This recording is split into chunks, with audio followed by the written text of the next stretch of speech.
ஆண்டவரால் ஆசீர்வதிக்கப்பட்ட அருமையான தேவ ஜனங்களே, இன்று நாம் வாசிக்கக்கூடிய தலைப்பு என்னவென்றால், சோர்ந்து போக வேண்டாம். கர்த்தருக்கு காத்திருக்கிறவர்களே, நீங்கள் எல்லோரும் திடமனதாயிருங்கள், அவர் உங்கள் இருதயத்தை ஸ்திரப்படுத்துவார். சங்கீதம் 31 அதிகாரம் 24 வசனம். டாரா அவந்திகா இருவரும் கூடி பிறந்த அக்கால் தங்கை ஆவார்கள். டாரா சற்று மாநிறம் உள்ளவள், அவந்திகா நல்ல நிறம். டாரா ஜெர்மனி தேசத்தில் படித்து முனைவர் பட்டம் பெற்றவர். வழக்கம்போல் டாராவை பெண் பார்க்க மாப்பிள்ளை வீட்டார் வருவதாக இருந்ததால் வீடு சற்று பரபரப்பாக காணப்பட்டது.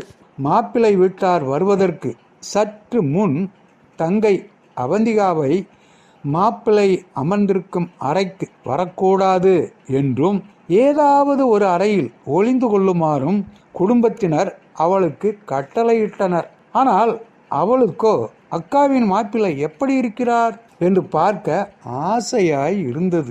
ஒருவேளை மாப்பிள்ளை வீட்டார் சற்று நிறமாக இருந்த தங்கையை பார்த்துவிட்டால் அக்காவை வேண்டாம் என்று சொல்லிவிடுவார்களோ என்று குடும்பத்தினர் அஞ்சினர்.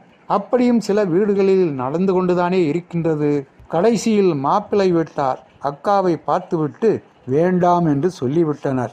டாராவுக்கு 28 வயது பூர்த்தியாயிற்று. தங்கைக்கும் வயதாகிக் கொண்டே இருக்கின்றது. அக்காவிற்கு திருமணம் முடிந்தால்தான் தங்கைக்கும் திருமணம் நடத்த முடியும் என்று பெற்றோர் அங்கலாய்த்தனர். டாரா அவந்திகா இருவர் உள்ளங்களிலும் பலவிதமான எண்ணங்கள் தோன்றி மறைகின்றன. நாங்கள் இவ்விதமாக வெவ்வேறு நிறங்களில் பிறந்தது எங்களுடைய தவறா என முதலாவது நினைத்தனர். பின்னர் ஆண்களை குறை கூறி பயனில்லை.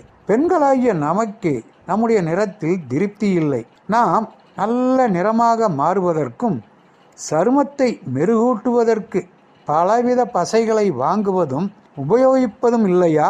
இதற்காக இந்திய பெண்கள் அழகு சாதனங்களுக்கு வருடந்தோறும் கோடிக்கணக்கான ரூபாய் செலவழிக்கவில்லையா?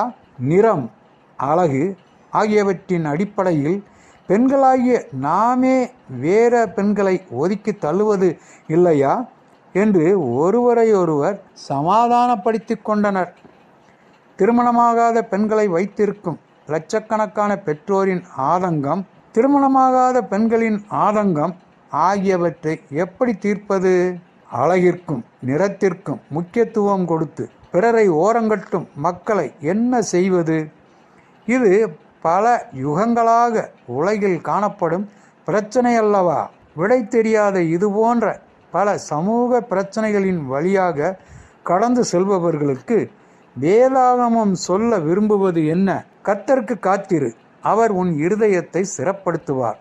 திடமனதாயிருந்து கர்த்தருக்கே காத்திரு.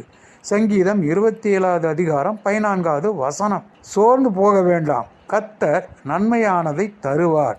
திடமனதாய் இருங்கள். ஆண்டவர் தாமே நாம் அனைவரையும் ஆசீர்வதிப்பாராக. ஆமென்.